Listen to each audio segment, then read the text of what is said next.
Wow, now another edition of Temidlalo as we conclude the month of May. Hello and welcome. This is Thursday, the 25th of May. The year is 2023. A couple of things to take center stage. There is the upcoming 2023 national champs under the Eswatini Athletic Association. We'll have the association spokesperson, Mr. Mavigani, just to hear the preps and legendary Swaziport, who for countless occasions have, of course, been the champions in terms of sprinters under the category of athletics. So we have the two guests to tell us, the preps and how things are going. And also we get a chance to hear from himself, Subsiso Matsenjwa, Gutsi Inzaba ye Athletics Commissions. Logu libandla libuke emalungelo yetinkichim lapha even ukuthi engabe what is happening, what are they planning to work on. As you can see, some of the well-known faces, Mangadlamini, Carlota Manuva, a former top female sprinter, Prominence Ziniza, and also a cyclist. So we also hear what the plan is alongside the name Athletics Commission. Moving on, we talk about the likes of swimming. They had a strategic meeting. Part of the issues were to look at issues of licensing. They have to renew their license and also look at the performance based of the association. They were in the company of Eswatini Sports Council. So we hear from the president himself, Herman Jed, as we can see him on the screen, giving us a short brief. Now, on top of that, there was the announcement of the team to the 2023 beach games to be held in Hammamet in Tunisia. So there's a team under Tekball Beach, there's a team under Open Water, and there's a team also under Beach Marathon. So we hear from the Eswatini Olympic Commonwealth Games Association, Maxwell Chele, what is the team? Apparently, they have costed 1 million Malangeni to prepare them to those games in terms of etiquette and infrastructure and everything. So we hear from them. Later on, we touch on other sporting causes, including football, where after winning the 2022-2023 MTN Premier League, a Green Mamba got a chance to shake hands with the club's president, who also happens to be the Commissioner General of His Majesty's Correctional Services, Lamakosini Dlamini. We also hear what she had to say about the performance of the team and encouraging them to go to Africa and do well. Now, Sitlango, there was an announcement of the team. 26 men have been announced, but what's trending on social media is the absence of Felix Badenhorst, Justice Figarito, the likes of Junior Magagulu. All talk about that. Also, I hear the reaction of our in-house analyst, Linda Dlamini. That's the man we're talking about. He's not in the squad. He's a top scorer. To the explanation of the coach is that he hasn't scored against the top side. So he's saying because Erling Haaland didn't score against Manchester United or Arsenal, Norway should not call him. Do you understand how silly it sounds? But maybe he has a reason. Tell me why Harry Kane should not be called for England because he did not score against Manchester City. So he's not a striker. But at the end of the day, England called him. So for us, we didn't. We hear also analysis from our in-house analyst to hear what they have to say about that. Now, to begin the story, sitawucala ngeMathubane. So verukhona usendlini lokhulumela inhlangano yeMathubane lapha eVeni, Mr. Mavigani, in the company of top sprinter in the country, Subsiso Swaziport Matsenjwa. Cala ngangosi ngivusela. Anguvusele Fabrice. Banikele leave phela bakuva sokhona sestudio. Anguvusele Fabrice, ngivusele nebabukeli beSwatini TV lamhla ebusuku Fabrice. Legendary Swaziport. It's always a pleasure to have you in the house. Sikuvusele Matsenjwa. Nguvusele nawe Fabrice. Nguvusele nawe babukeli emakhaya. It's nice to be here. It's nice to be here. Yeah. After more than 10 or 15 years as an athlete, akukuthuse man ukuthi nangise national championships sasonzela. Kuwe nje kunormal. Ukuthi sema national championships nje. Manje sengakhaliswa ukuthi kuthama Olympics, but national champs awu itimba tincane lethu. Akusincane kona maybe kungane makubukeka because it's national champ, so you may never know the other athletes what are they doing there. So but then we're looking forward to our nationals this weekend. We hope we see our performance. Your hands are already full. Stakuruma at some point good now. So chairperson or Athletes Commission or busy team for lapa medal, but we get to that now. Starting point, Mavigani. National Champs 2023 readiness. Sikesabona built up yendega the previous weeks, I think even the past month, building up to the main event this coming weekend. Simekupi as a country in terms of gathering the main event this coming weekend. Yes, Fabrice angibonge. Umumvakasho lokuthi Fabrice si-athletics Eswatini kule weekend ya 27 May stabe sinalama senior championships 2023 emavuso sports center kaManzini lapho khona sigathe ama fireworks. Umvakasho lokuthi Fabrice sifika njani la. Kube ne first build up lapho khona bekuyiqualifier yokuthi ungene kuma national champs. Kwaba ne second build up nayo lebe nerazmataz. And nyalo sesikulama national championships 2023. Phakathi umvakasho lokuthi as a federation sesi ready. All is set for le Saturday, and athletes ethu they've been preparing for lomhla ka 27. My brother uyathi ukuthi once ngabe kwa i-date yokuthi mhla ka 27 ifuna kwendeke lokho ngeke aza shift 27 utawuma agathe ukuthi ufike labantu labamfuna lo 27 so ufikile. And Fabrice angisho ukuthi konke sekume ngemumo, and lapha kutabe kukunenye into lokutabe kukwendeka le emavuso Fabrice. We have visitors letako in the country ayafika kusasa. Athletes from Angola, athletes from South Africa, athletes from Mozambique, and egcina abuya eLesotho lesitabe sinawo kulama national champs.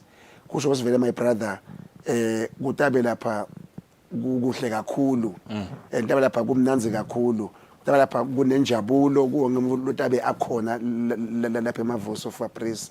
Ngicabanga ukuthi lebo funa sikwende ethini as i-federation sesikwendile nyalo kusele ukuthi lama athletes labe solo a prepare asalo athi asikhombise showcase lokulakuphethe. And angisho ukuthi my brother lapha sinabo Bolt la Bolt usobe khona for iminyaka leminyenti bakhona labasonzelako ku Bolt, and we are saying as Bolt atawa iminyaka ahamba Bolt funa ukuthi bekhona labangenako.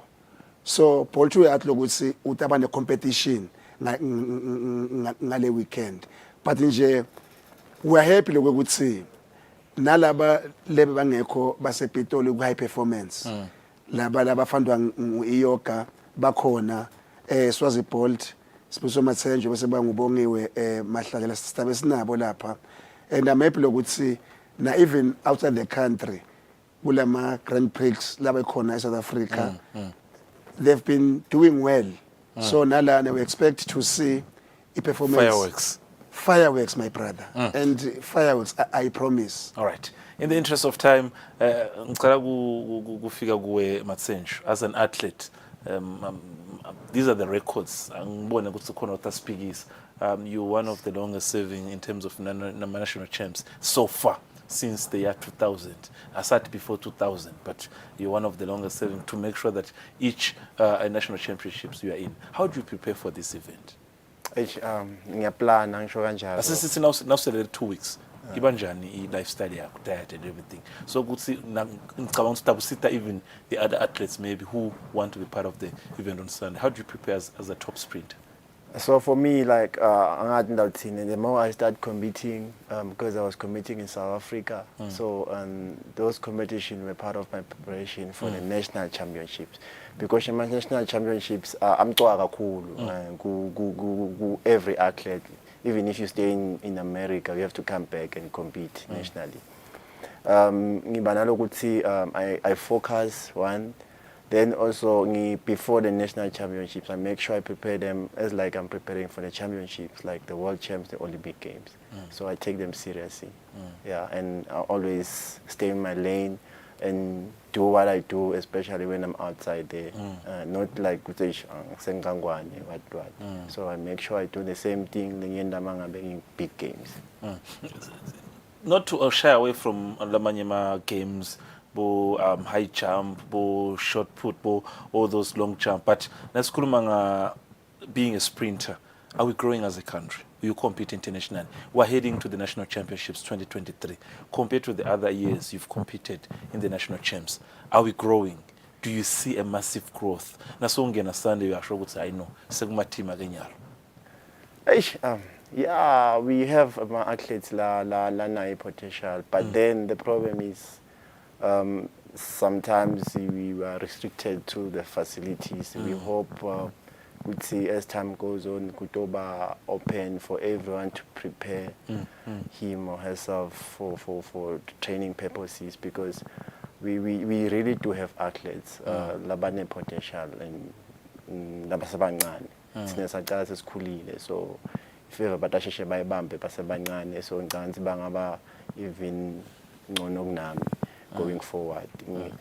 For now, I wouldn't say we have athletes that can maybe qualify for big games, but we're hoping to see as time goes on, especially maybe from next year, we will have more athletes coming in. Just that now, the Banga connect gym for some reasons.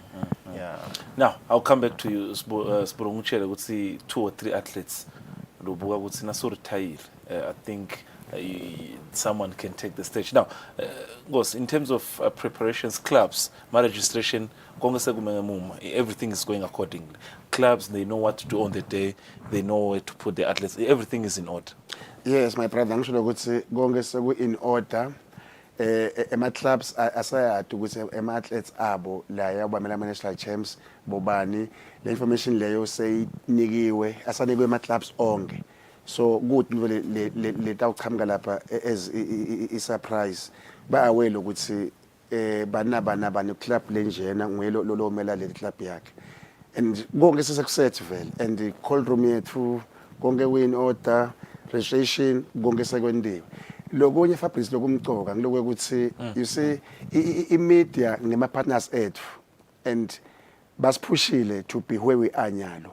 So ke kuspice up le event yethu silungise ukuthi sitaba nema relays ekugcineni la tawufaka ekhathi media houses itaba ne relay yayo ukuthi bo pro bema clubs emabholeni babe nema relay, babe ne relay yabo, bese kuthi bo president bema federations babe ne relay yabo, bese kuthi nabo coach babe ne relay yabo. But ke sithi ke si federation kufuna kube at least kube nayinye ifemale per relay team, so vele sifuna ukuthi kuspiceke kube mnanzi, and nama females now akhanze a part of le midlalo yethu. So that's why we've prepared lama relays lawa for labantu laba lesengiba mentionile, because mawucabanga ama sports vele siphila ndzawonye. Lo muntu usebholeni ukuphuthina sithi asibiyeni together. My brother, Emma athletics is a mother of all sports. Because athletics, I mean, my sports onke kuyagijinywa. So ngithi labantu mfethu yabona. Ngithi labantu mfethu. Okay, now before we round up the issue of national champs, I'll come back to you ngitshele ngesikhathi ukucala ngabantu kuphela nini, urging the clubs to be on time. Spoor, got a chance to talk to Phumlile Zineza yesterday, and she said she's just stopped. She's no more an athlete. From 2008 to 2021, she was running for 13 years. You're still in the field. But for 5 years ago, she's been mentioning that Bongiwe Mahlale has the potential to replace her. Who do you think will replace you once you decide to say, Sengqetsile? I mean, I don't know. I don't know, because it takes like a lot of things to become a top athlete. Okay, so you're a national champs in Nyalo. Yeah. Who do you think is going to try to give you a hard time? We're saying to try, not to convince you. We do have athletes. We have Menzo MCB. He was based in South Africa. We have Banele Dlamini. Yeah, he came like Begas South Africa. I think recently was competing in SA. We have Wolihle Gininza from MAC. He was at the zone 6 games in 26, yeah, Region 5, yeah. yeah, we have some athletes because Wayanda Malaza. Malaza, you don't have to take those athletes for granted, you know. Once they are saying that we're ready, we need to compete, so you better be ready and we compete. Okay, so before we change the topic, it's Thursday evening. The game's on Sunday. How is your sleeping arrangement? What are you going to eat? Are you training even before Sunday? Just tip us, man. How do you do it? Nah, tomorrow I'm off. You know, yeah, I'm off because I was training today, so I'm going to go for class. I'm off. Sleeping hours? How long do you sleep? 8 hours, 6, 9? More than 8 hours. Sometimes it depends. Like I can sleep maybe at 9, wake up at 6, or sleep at 8, wake up at 4, Enough sleep again. rest. Yeah. Like since ngisakhula vele bengisheshe ngilale. Okay. So, Diet yakho. Ungasitshela ukuthi noma udleni, but some of the things nawudla nje kufanele tibe khona nje. Sesikhulumela ama preparations e national champs. Thina kufanele tibe khona kule diet. it depends ukuthi hey labanye abantu ungadla kahle but then it doesn't work for you, and ungadla kabi it work for you, because I've exposed to many different athletes and I've tried to follow some diet, and But bayamusho banana ukuthi funa bekhona whatever you eat. always banana is the one, the plug, because after training you need to get some snack. You know, you have to get poma and a crate, but you know, some of the athletes can't afford that. Okay. Yeah, manda corner, but I think banana and bo sweet potato, you know, those things, and light food. Okay. All right. Call us for Sunday quickly. Less than 10 seconds. I want to change the topic quickly. Call us Sunday. You want us there, time and everything. Yes, Fabrice, siqala nga 9 o'clock. Le national champs ethu, and we are inviting Sive ukuthi sithe in their numbers le Mavuso Sports Center, and sicela nebatali bema-athletes lokuthi abete to support abana bese baba motivated mabona their parents akhona e-stadium. Otherwise sesilungisile manje sibusizwe ngiva uthi ngeke abite igama lemuntu, he will get a shock of his life. Utava baphefumula la mva kwakhe lokuthi sebakhona. Otherwise sive sisimenyiwe kumahala emaketeni, and we promise ukuthi abane ma fireworks. You see kutaba ne razzmatazz, kutaba ne vavavum, kutaba ne vibe. Abete my brother bata enjoya ngeke bathi sole sethenga le support. Kude nebhola iphelile bantu banesikhathi ba free. Ma sports ethu sonke aba support. We promise ukuthi ngeke baze babe disappointed. We are ready for Saturday as a federation. All right. Saturday is the main day for the Eswatini Athletic Association National Champs, where this man, who also happens to be the Eswatini Athletics Commission chairperson. So what has happened is that now everywhere in the world, there are commissions where now they single out former athletes or some of the athletes who are still performing but at the highest level to represent other athletes. Athletes. Now, you've seen the pictures. We'll go to the pictures again. You are the chairman, Sbura, and I think there's no surprise. You've got the experience. You've traveled the world. At home or wherever you are. How do you think you, also as a member, but because he's in Russia, so he can't be part of the, but he's part of the commission. You're the chairperson, Shota Tabis, and there's Pumli and there's everyone. How do you think you're going to help the rest of athletes? It's hard going, but in order to we got to the board last year. So, but Wetemba, the members are now. Negusho ukuthi maybe the scarcity so maybe second scarcity because Sipuma 2025. We're looking for. We have a contract up to 2025. Yeah, Makpuma bona ukuthi noma election. Yeah, yes, yeah. So we're part of the yoga. So we have started now because we started last year and we realized that we need to work to some of the things because our athletes in Eswatini, like I would say all athletes, even if a footballer or whatever, we represent them. And we were hoping let's get in touch with our athletes. Let's raise an awareness and tell them because the athletes commission. Then that's where we were trying to share our social media platform, and we're also trying to go when they have their national championships, either cycling, athletics, taekwondo, or swimming or rugby, anyone who are under the yoga Umbrella, yeah. So yeah, to try and raise an awareness about us, and we share our experiences and we hear the feedback from them, so that we can be, because we represent them, we need to hear, so that we can help them improve their sport. I'm coming to you, Mafika, now change. Would see as a layman who wrote it Tanzania Matu and would say the Liban to come and sit Kanganani, Nabasakura. But maybe to conclude a bit on that, Matsenj, that was a donation of equipment from EOGA, from CEO Maxwell Chere, receiving 2 laptops and some other things to work with. Now, Kuluma, I think we would see every event, national champs. In as much as tabu computer, but dabanye bosmanga baka swimming cover, they will be there. And then there is national championships for taekwondo, you'll be there everywhere. So you are trying to expand the image of Tanzania. But ndaba nalo ilanga ukuthi nihlale nama athletes, nihlale nawo one on one. Maybe nimbite athletes tsite ukuthi wena emenzo kuhle msibuya lana, wena ndawutsini ka swimming, Haley Hoy buya la, wena ka cycling, Moses Shabangu, come here just to have on one nibakutsat. For now, because we work to our strategic plan for now, we're trying to raise an awareness for the athletes to reach us, and also maybe talk to us during the championships. But then we have a national athlete forum, Labour Corner, every year. So we have the athlete forum, but we'll be chatting to our athlete rep from the different sporting code. But then if an athlete has an issue, a problem, he or she can reach us through social media. All right. Time is against us. A few minutes, but time is against us. But in pro, football, Premier League, who are very boy. There's a team within the top 8, but it's pro.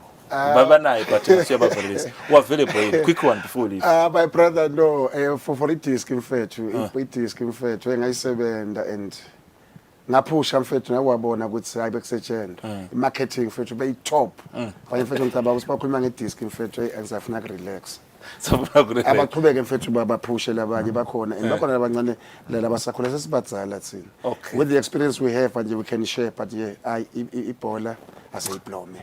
Yeah, cool. Words of encouragement. But said, angifuna ukubuta ukuthi uretire nini, is this your national champs? Sitakuva Sunday, nasotqetsa ukitchim. Sitakubuta Sunday, ukuthi do you feel you have still the legs for another edition of national champs?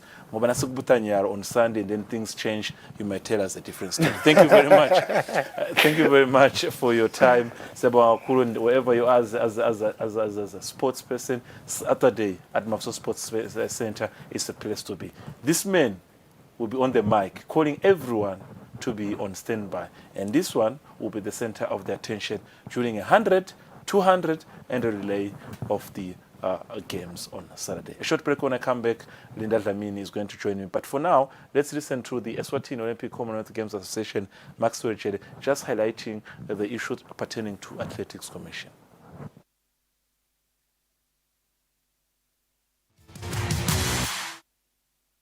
The equipment donated for now and handed over to the commission is worth 100,000 Malangeni, which includes 2 laptops and the branding equipment, some of which you can see behind me. And in terms of the commission itself, it's very pleasing to note that Eswatini has got one of the most active, athletes commissions in the continent, which I am sure some of our partner sister organizations that we work with, who have entered into partnerships with, such as Lesotho and South Africa, can take leave from what we are doing here. We are extremely proud as a WOGA of the harmonious working relationship within the commission itself, because I think that is where it starts. For you to be able to implement effectively on the ground, you need to ensure that the working spirit, is positive within the commission. We can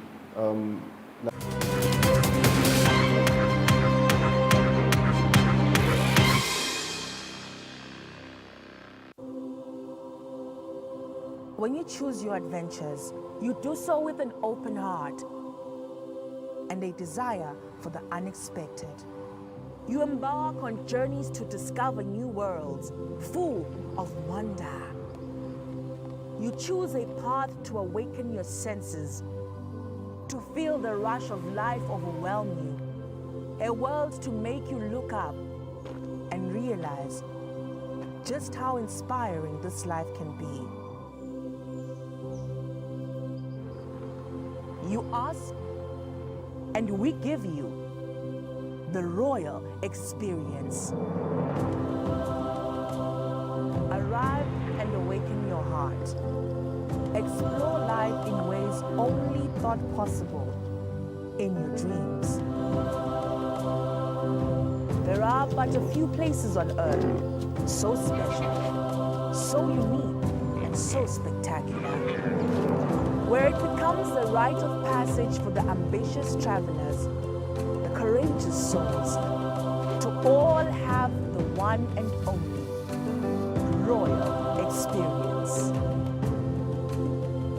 That day when you look deep into your heart and leap into an ancient world so very different from your own, where magic, beauty, and love are shared forever, then you will have a royal experience.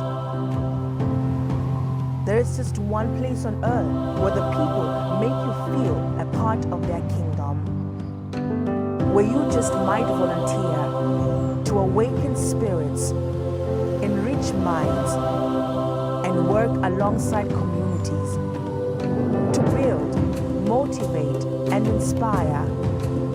This is truly the royal experience.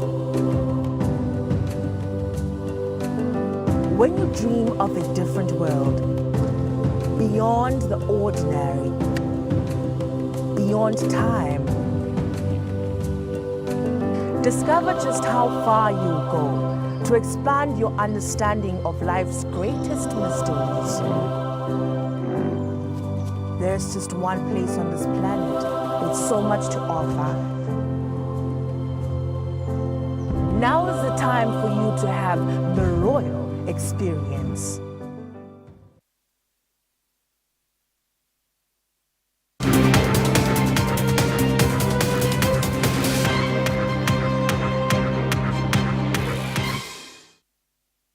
Now, there you have it. We're still in the studio talking about sports and anything has to do with sports. I'm joined by our in-house experienced analyst. For 11 years, he's been doing the job. This is a comment coming from one of the viewer and talking about how he's appreciating this man. Kuvusele Nkosi. Sibalo wami ngiyabonga ukumukela ehlelweni lakho Temidlalo. Ngitithola okukhulu ngivusele bamvula basehlitweni yami njengoba usho ukuthi lesikhashanyana lesincane 11 years. Lesikhashanyana lesincane lengibe naso la solo bahlale banami abadzinwa ngimi La ka corporate world abakuthemtheni ukuthi buyisebenzela. Usolo la. Fabrice angisebenzi mina la. Ngenda imvu lengithandzako. Imvu nayo ithandza every hour every minute. Kutaba ngathi wenda nje ihobby. Now, over the weekend, beka le esikwe. Bekwendekani esikwe master? Esikwe Fabrice siyakhumbula ukuthi last week nayo nakusukuma nje liviki lapha about a week ago inhlangano ya Eswatini Network of Women yamemetela kusita usekela imidlalo yema finals yabomake letaba senkundleni yasesikwe yasho ke ukuthi yethula ke imali le100,000 emalangeni lapho khona bamvu noma bamvu labasive lesenzaweni yase sikwe lokufaka ikhathi bondo 19 bolakeni bodikapolo tonke letindzawo leto titawuhamba tiyobukela lamancamo alamaqembu lawa bo Buffalo bo Celtics bonke babadlala lapha bafikile ke bamvu Fabrice batobukela yona lemidlalo ye-netball khona eDikapolo sports ground saka-Dikapolo lengicabanga umdlalo we-netball emakhaya imidlalo nje emakhaya bayithanza idzinga nje kusekeleka ichubekile ke lemidlalo njengoba ngisho ukuthi bekuhlangene la bamvu labachamuka etindzawo netahlukahlukene kulesa sigodi saseshiselweni sengitibalile ke netindzawo kusuka ngala kubolakeni bo Phasesikwe ngetulu kwesikwe kuyoshaka bumaloma ushaya boDikapol, ushaya bo-A1, ushaya boSiphambanweni, bonke bebafikile labatobukela yona lemidlalo. Ngicabanga ukuthi bekulilanga lelihle lema-sports, bekulilanga lelihle liku-unite abamvu because isport sihlale sisho ukuthi isport si-unite abamvu. Kodwa-ke Fabrice, lokukhulu kakhulu as-someone lothanza ema-sport, as-someone lofuna ukubona i-development yawo ema-sports, yinvo lenhle le ukuthi bathole lithuba bantwana basemakhaya ngiyi-product yasemakhaya, ngumntwana nasemakhaya Fabrice. Ngiya-understanda ukuthi yes mina ngiyadichenya ngaloko lokuthi ngikhulele emakhaya, ngumntwana nasemakhaya, and ema-opportunities lafika kanjena Fabrice afika akushintshe akufanani. Mina I still have in my mind ngisesenako lo engcondweni yami ukuthi ngadlala against Imanzini Wanderers kudlala iPack team in 2007. So le timvo leti kanje letifika ukuthi kufike corporates tinhlangano tifike tinisupport kufike different ministers atonibukela and lokuhle kakhulu Fabrice lokungijabulisile kubona cishe yonke indlu yeParliament timbunga emalungu eParliament ngokwahlukahlukana wawo tifikile titobukela lemidlalo, titobuka abantwana basemakhaya badlala benda ema-sports. Now, close to 5,000 Wabantu master. Over 5,000 5,000, I must as they were there. Now, in the company of Eswatini Women Network chairperson, who happens to be the Minister for Justice, Polile Shakantu, and also have got a Member of Parliament who happens to be the Minister of Tingundla, who also the Member of Parliament of the Sikwe constituency, that is David Kruza Ngampara. We hear from them. But before we listen to them, Usitiwa Semakaya master. Yes. And this is how dedicated you are to the job. Yeah. I want more of you, man. No, I want more of you. Emakhaya umvasemakhaya Fabrice, umvasemakhaya usinakenda indvu ayindisise because simo emakhaya akusiso nje ukuthi uthola timvo one silver platter, no. Kudzinga ukuthi utisebentele. So ngicabanga le opportunity lena njengoba sengishilo, and ngawubuka njengoba ngishilo ukuthi the prominence ukhuluma nga president House of Senate, ukhuluma nga speaker, ukhuluma ngama ministers ngokwehlukahlukana kwawo, bekakhona Minister Mancoba, akhona Minister Kruza, bonke bakhona bafikilele ma member of parliament, ngabona ma member of parliament bakhona bakumethula, bakhona baseshiselweni, Senator President. Yes, yeah, baphumile cishe bonke Fabrice bonke indlungu lebhola nayo ikhona ifikile lapha bato support batobuka lo msebenzi lona. Uyabona le excitement kulabo sisi laba after badlalela ama finals ukuthi beyinganani the trophy, the medals, just the occasion. Now, let's listen to them, including the chairperson, or rather, should we say patron of the Eswatini Women Network, Polile Shakantu, the Minister for Justice. There's also the MP, Sikwe, Mr. David Kruza Ngampara, and other players who were involved on the day. Let's listen to what they had to say about the tournament. Women sikhuthata lokho ukuthi nakunema tournament abodzadze kufuneka ukuthi isive siphume sonke vele njengoba sihlale sibona nakunema league lamakhulu, sive sonke siyesiphume siyobukela. Sithi ke nemidlalo yabodzadze nayo kumele ukuthi siyiphathe ngendlela lefana nako, ukuthi nabo bathole kusekelwa. Kumnanzi nje nabo nababona ukuthi sonke siphumile sithambe indlela lenze lengaka, sithe nje namhla kutobukela bona kutobakhuthata. Ngibonge ke nalabo nje labakhona labakhuthatako, labanye bese babanika ema tips nje noma badlala. Sengiyayibona ma energy levels ayakhula kubo ukuthi siwasekele kakhulu emantombazana kuyo yonke imidlalo nje lekhona even kungasiyo nje i-netball kuphela. Nekukhuthata ke nabo sponsor ukuthi sifiso sethu ukuthi ngaloku lesikwendako lamanye ama sponsors nawo ende kanjalo lokuthi anikede ema prizes lamakhulu, kube nema games lamakhulu nje laphathelene nabo maki. Kungabi ukuthi sonke isikhathi nakukhulunywa ema league lamakhulu kukhulunywa abobabe o abobhuti. sithi-ke kunema-sports emantombazana nakhona tintombi nato siyatibona tifake emandla ngempela kufuna ukuthi nathi sisive sibasekele ngaleyo ndlela ukuthi nathi sibuye sivele sibanikete leyo support labayidingako.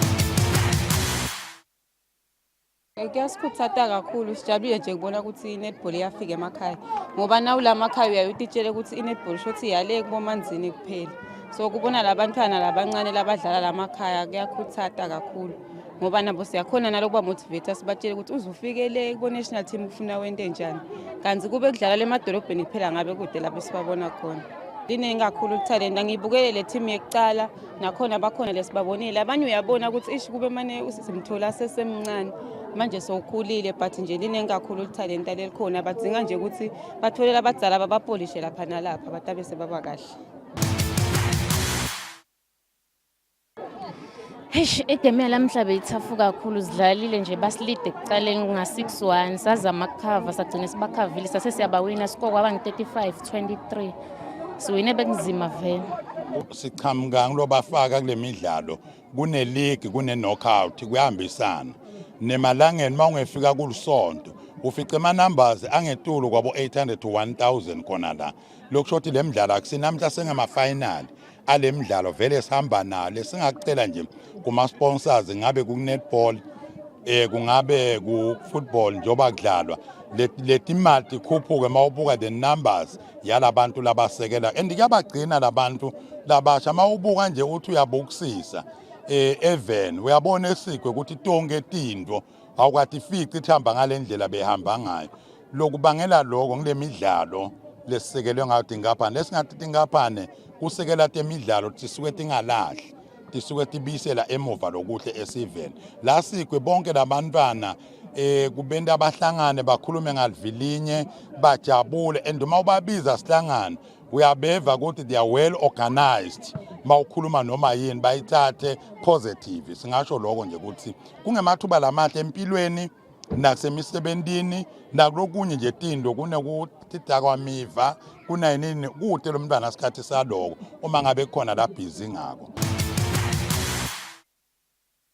Siqhamuka ngilobafaka kule midlalo kune-league kune-knockout kuyahambisana nemalangeni mawungefika kulisonto ufice ama-numbers angetulu kwabo 800 to 1000 khona la lokushothi le midlalo akusinamhla sengama-final ale midlalo vele sihamba nalo singakucela nje kuma-sponsors ngabe ku-netball kungabe ku-football njengoba kudlalwa leti imali tikhuphuke mawubuka the numbers yalabantu labasekela and kuyabagcina labantu labasha mawubuka nje uthi uyabukisisa even uyabona esikwe ukuthi tonke tinto awukwathi ifici ithamba ngalendlela behamba ngayo lokubangela lokho ngile midlalo lesisekelwe ngayo tinkampani lesingathi tinkampani kusekela temidlalo tisuke tingalahli tisuke tibisela emuva lokuhle esiveni la sikwe bonke labantwana kubenda abahlangane bakhulume ngalivilinye bajabule and uma ubabiza sihlangane uyabeva ukuthi they are well organized mawukhuluma noma yini bayithathe positive singasho lokho nje ukuthi kungemathuba lamahle empilweni nasemisebentini nakulokunye nje tinto kunekuthi dakwamiva kunayini kude lo mntwana isikhathi saloko uma ngabe khona la busy ngako. Now, in the interest of time, moving from that event at SIC over the weekend, we move on to action that took place over the midweek, where the Eswatini Olympic Commonwealth Games Association announced 11 athletes to represent the country at this year's Beach Games in Tunisia from the 23rd of June to the 30th of June. Now, announcing the team was Maxwell Chere, the Chief Executive Officer of the IOGA. Let's listen to him and more comments from this man after the announcement.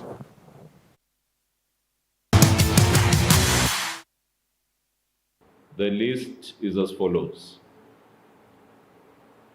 On beach tug ball, we have Men Zimnisi, Siposetu Sikonze, and Sipesihle Dlamini, who shall be athletes representing us and competing in beach tug ball.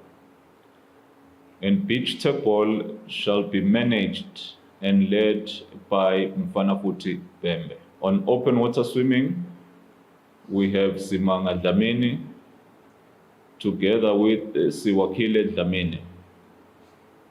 who shall participate and compete in open water swimming and shall be managed and led by Herman Gel. On the 10-kilometer beach marathon, we have 2 athletes there as well, where we have Skumbuzo Slongonyane together with Nogupiwa Zwane. These 2 athletes shall be managed by Zakele Dlamini. All in all, this team shall then be led by the chef de mission, who is board member Tobile Makakula. The board has further approved a budget of just under 1 million emalangeni to send the team to the games. This covers flights, accommodation, meals, uniform, and team allowances. In the interest of time, quick one, Master. What are you picking there? The team is well packaged. I'm happy with the team, but concerns. You have concerns. What are your concerns and what should happen? Quick one. We're happy with the team Nganj. No, nama athletes. Okay. Nama athletes. Okay. Ngihappy ngama athletes. Yes. Yes. Angasho ukuthi ngihappy ngale selection yabaphethe ama athletes. No. Ama athletes. Ngiyokuthi 11 athletes angeke kulaba parts babo. Yes. Ngicabanga Fabrice njoba usho ukuthi lama athletes lahamba kula secabanga ukuthi batasimelela kahle, but with tech ball the list isengabi final. Isengabi final. Mhlambe labanye batathi hey sivile bathi uyahamba eTunisia no basata uhamba baye campini eThekwini lapho khona batawudlala some sort of a mini tech ball games labata in eThekwini, then labata uchamuka lapho ngibo labata eTunisia. But for yona open water swimming ne beach marathon ngicabanga ukuthi yes bayahamba vele labo baye Tunisia, but I'm worried ukuthi ko onke lama sports kude coach only the managers now ukuthi lo hamba nema athletes ala kila ugijima marathon manager the president team ita coach ithatha longa njani ile asati kuti why bo coach basala ngemuva. Maybe there is a hope to think ukuthi was our manager, was our head of the delegation for your team. Maybe nasomncane at some point be coach, so unayo a background understanding what you can at some point be a coach. No. Tech ball it makes sense for footy pembe. But for swimming and athletics it's a concern. Kuhlukile Fabrice, kuhlukile. Yes, mhlambe ka tech ball njoba usho ukuthi the president is different, he's operational. He's a player, he's a qualified coach, he's a qualified referee, but the other associations, swimming and athletics, he is the president. Good ma swimmers lang our coach. Ngala kuma athletics maipo une club, but good enough uzalanga coach for move lokijima marathon. I think kubashile lapho baka iyoka ukuthi good coach lohamba nalama athletes. Now, in the interest of time, moving on, talking about swimming, they had a strategic meeting talking about licensing, looking at the performance of the team so far. They're from the Kana Zone 4 games. This is Herman Jerry telling us about some of the things that they were discussing in that strategic meeting in the company of Eswatini National Sports Council. Of our meeting today was the annualized licensing recognition review meeting, which typically the Sports Council has with every association each year. So this was a routine meeting that we do annually with them, which looks at many issues, where issues of documentation, compliance matters with our governing bodies, our general plan, operational plan within the year. We get into these type of matters and discuss them. But really a very routine type of meeting where we share this information with Sports Council and Yoga, and on the basis of that and their satisfaction, they then grant us licensing that allows us to operate under their umbrella for the next year. But in general conversation, I think it's clearly understood the great performance that our team displayed at the recent Kana Zone 4 Championships in Angola. And that, of course, is a good lobby for us and puts us in good standing with our governing bodies, being the Sports Council and the Yoga. The achievements that we experienced this year through our athletes are just nothing short of phenomenal. We know that last year we came with a decent medal haul when we came back, but this year the performance of our athletes has been truly, truly phenomenal. We've seen the likes of Luca Fraser exceeding even what is a general expectation in terms of the number of medals he brought through. We saw Haley typically excelling in her performance and coming back with some gold and bronze as well. We also saw 2 athletes this year come and join the podium, which was in the likes of Tiano Fraser, who secured a silver in his event. And we also have Damien de Souza this year, having claimed a silver medal in the open water division, the 3-kilometer division. So for us, as a president particularly, it gives me great joy to see our athletes applying themselves so diligently and so competitively, having such a strong spirit and coming back and showing such positive results. It speaks well for their coaches, it speaks well for their parents, it speaks well for us as an association in terms of the progress that is being made by these athletes on our behalf. Now, that is clear. We can't say much. Yes, it's a strategic meeting. They're discussing issues and the licensing and everything. So we hear that. Now we're waiting for the results to see how we're going to perform. Now, moving on, the 2022-2023 MTN Premier League champions, Green Mamba, they got a chance to visit the club's president, who also happens to be the Commissioner General at her offices in Babane, at the headquarters of His Majesty Correctional Services. Master, ngicela simuve kuqala umphathi waleqembu sive na coach na captain nasesibuya sive ukuthi namagama la asho vele going forward, can they do what they're supposed to be doing as a club? Let's listen to the interviews of this moment when the club visited the club president at his offices in Babane.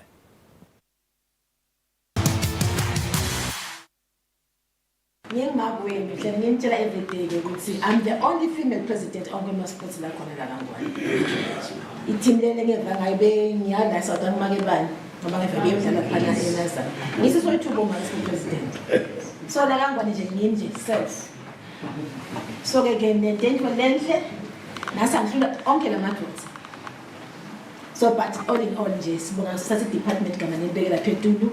Very well, still are working proud. What kind of Commissioner General executive